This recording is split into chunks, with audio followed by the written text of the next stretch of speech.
Hello and welcome to another episode of the Final Siren Breakout Special. We're joined by Sebit Kuek.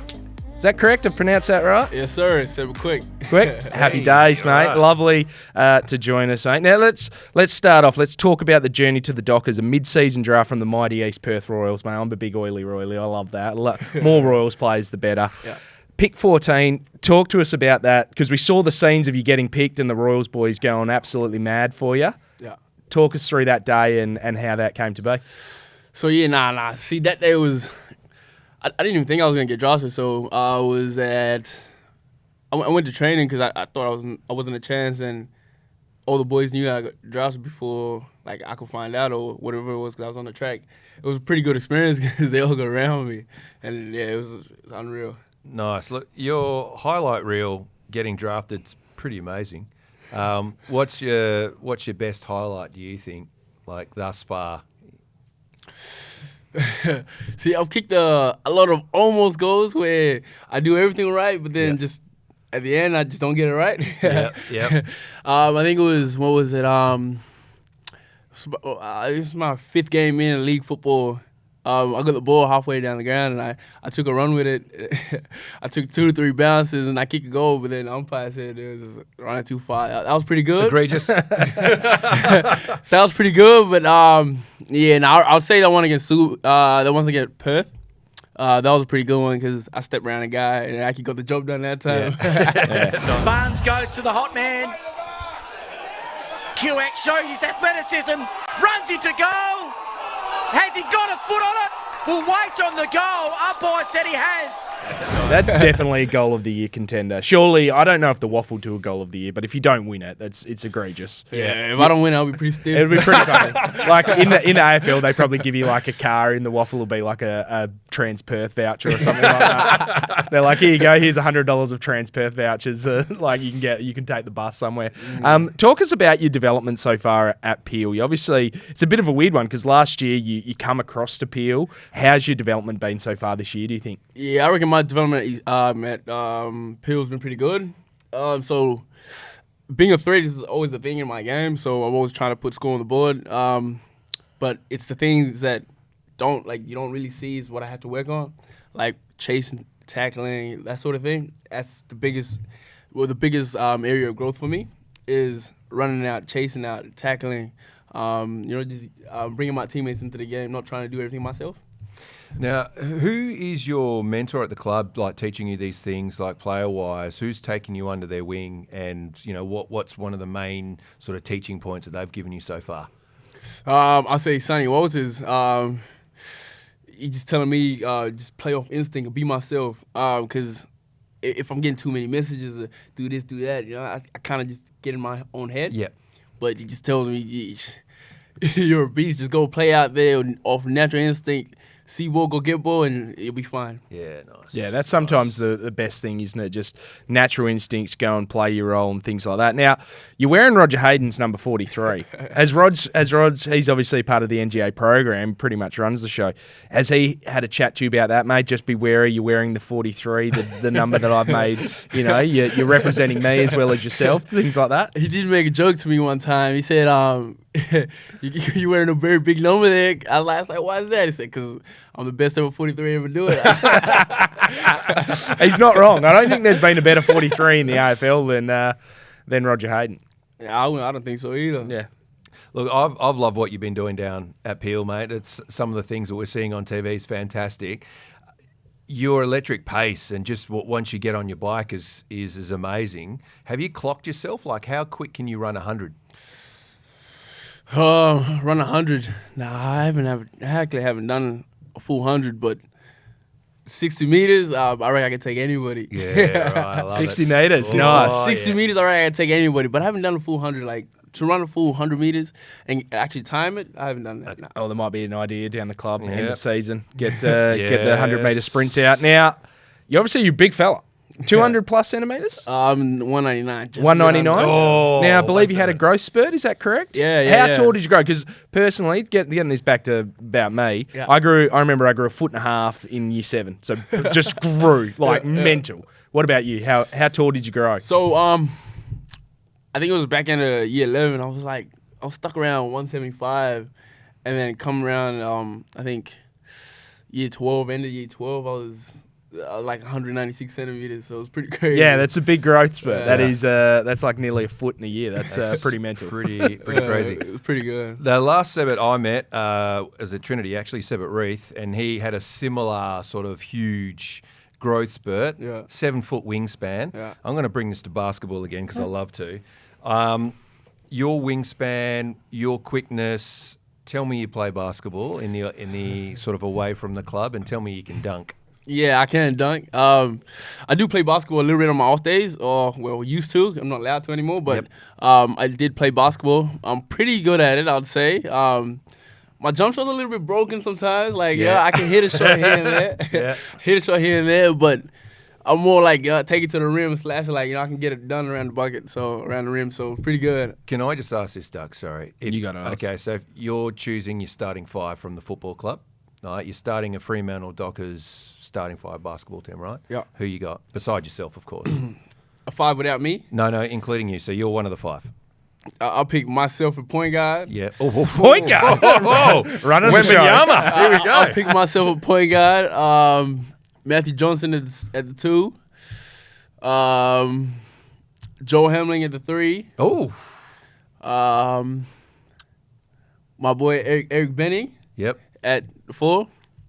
A big swag. Oh, Big okay. swaggy. A big swag. Gets That's a some big team. rebounds. That is a big That's a team. real tour team. Yeah, That's a super big high. team, yes. Yeah. You're not That's losing good. rebounds. Really good. Now, let's talk about, obviously, you outside of football. What do you like to do outside of football, mate? What are you driving at the moment? What really drives you outside of football? Outside of football, I'm just trying to I'm like really close to my family. So if I'm not here or if I'm on my off days, I go out to see my family, my little brothers. I got 3 little brothers. I just want to see them do well for themselves. Because they're out in Ellenbrook, and I want them to get out and do something good and be productive. Nice. So do you see yourself as being a bit of a leader there within your community? Like people look up to you. Obviously, you're plying your craft at Freo, but it's almost like, hey, man, Sebit's like taking his talent here. Maybe we could do something similar. If I could inspire a little kid to say, I want to strive for better and do better for myself, that's all I can. That's all I can ask for. Nice. I'll put a smile on my face. Yeah, cool. Nice. So I think we spoke to Michael Frederick last year about his he was in the guys who are from Africa who are playing in the AFL's their WhatsApp group. Have you joined that WhatsApp group? Yeah. You're part of that? You're straight into it. As soon as the mid-season draft, you tick over. You're like, I've been added to this random group. I think after I got drafted, it took maybe about a week or 2, but then he added me to the group chat, and they always showed me a lot of love, so it was pretty good. Oh, nice. And is there anyone from within that, or just within the AFL in general, that you're kind of modelling your game on, that you want to play like? I want to play like. As a kid, I was a really, really big fan of Buddy Franklin. Yeah. Because one, he scored a whole lot, and I like to score as well. And when he got the ball, he just liked to run with it and just do some things that other people couldn't pull off, and I try to pull off things other people couldn't pull off. Sometimes I get a little bit in trouble for it, but hey, I cough it. So you touched on it before, but has there been any sort of players, from Africa sort of reached out from the AFL to you to say, hey man, this is how we get it done. This is, some advice or whatever. Have they reached out to you at all?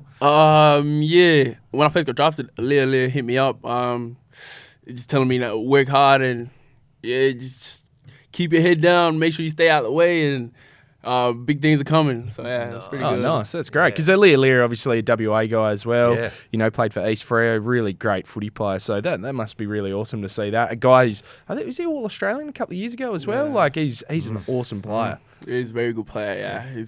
When he hit me up, I was like, oh hey, what the hell? You're like, whose number is this? Like, what's going on? I've hit it. I'm big time. Yeah. On that as well, mate. If I'm wrong, correct me. But your Twitter, Instagram handle, the fundraise. Is that right? Yeah. What's that about? It's just a nickname that I got when I was like a lot younger, very young, and it was my first ever Instagram that I put up. Yep. And I saved it as I just put the fundraiser, And then I just never went back to go change it or anything. Yeah. I was just going to change my name, but then I think one of my friends told me, you've had it for so many years. You must just leave it. Yeah. So I just left it ever since. Yeah, nice. Leave it as the fun. That's a good nickname, though. Yeah, the Fun Nose. I like that. It's like an old school basketball nickname, like the mailman or something Yeah. like that. You know, like. All right, let's get into some quick fire questions. Obviously, Instagram, TikTok, or Threads. Instagram. Jordans or other shoes? Jordans. What type? What version of Jordans? Oz probably knows more about that. Jordan 11s, Jordan 4s, and Jordan 1s. Oh, mine's Jordan 5. Great Jordan 5s are my goat shoe. I like it. If you had to choose one player at the club to save your life and that involved them not answering their phone, who would that be? Liam Henry. Without doubt. Liam Henry. I've called this bloke so many times, he just does not pick up at all. We've asked a lot of people worst cook at the club, but how do you rate yourself as a cook? I'm horrible. I can't cook to save my life. Bailey Banfield does all the cooking at the house. He's a very good cook, though, you know? Oh, so you live with Nice. Bailey Banfield? Yeah. He's a very good cook. What's his go-to? I don't know. I think... What's his favorite? What's the favorite thing that he cooks that you eat? pork belly. Pork belly. Pork Nice. Oh, yummy. Nice. All right. Next one. Would you rather have the career of Michael Jordan, be a businessman like Elon Musk, movie career of Chris Hemsworth, or be the Prime Minister of Australia? That's ooh. I'll say that's a sticky one. I'll say Michael Jordan because I'm a sports fan. Yeah, nice. Yeah. Nice. What about Siren goes, grand final on the line? Who's the Dockers player with the ice in their veins to get the job done? You get the job done. Set shot. Yep. Michael Walters. I think he's kicking 16 straight, 17 it's straight. crazy. Yeah, it's crazy. That boy doesn't let him miss. What's a hidden talent that others would not know about? About me? Yeah. Hidden talent. I actually don't know. You rhyme? Nah, I can't rap. I can't rap, but I don't know. I juggle a little bit, but it's nothing crazy. Juggle? That's all right. That's all right. Favorite subject at school that wasn't PE? I like maths, but I wasn't the best at it. But yeah, maths is pretty good. And what is your best manscaping tip for others out there? Manscaping. So, like, it could be hair. How do you look Could good? be, yeah, Because how do you look good, Sebit. How You're do a you get the good-looking rooster. swag? How do you do it? Oh, nah. If you keep your hair right, you be good. Yeah, nice. If you keep your hair right, keep a fresh cut. Like my boy Rick gets a fresh cut at least every week. At least every week he's sick for it. you just randomly, do you prefer Rick with cornrows, with braids, dreads, or just clean? I'll say the hair he has now. He's got 2 strands. Yeah, yeah. I reckon he pulls that off pretty well. Yeah, okay. Yeah. Nice. Who's the best looking rooster at the club? Who's the most handsome man out there? I don't know. I'm gonna have to say myself for that one. Yeah, that's all right, man. That's good. I like it. And final question from me, mate. Weirdest unit at the club? Weirdest unit. Weirdest unit at the club. Weird in what sense though? Just like strange, or like you're just like, whoa, that guy's a bit Interesting different. mannerisms. Yeah, whatever. I'll say Josh Corbett because he's always got a lot of energy on him. He never runs out of energy. All right, Oh, okay, nice. I like Josh it. Gilbert. Nice, Ronnie. All righty. Sebit, thank you for joining us on the Final Siren, mate. We're looking forward to really big things. Keep doing what you're doing out there at Peel, and I reckon your time will come for the Dockers before you know it. Thank you. Thanks for having me. No Awesome. worries, All right, cheers, mate.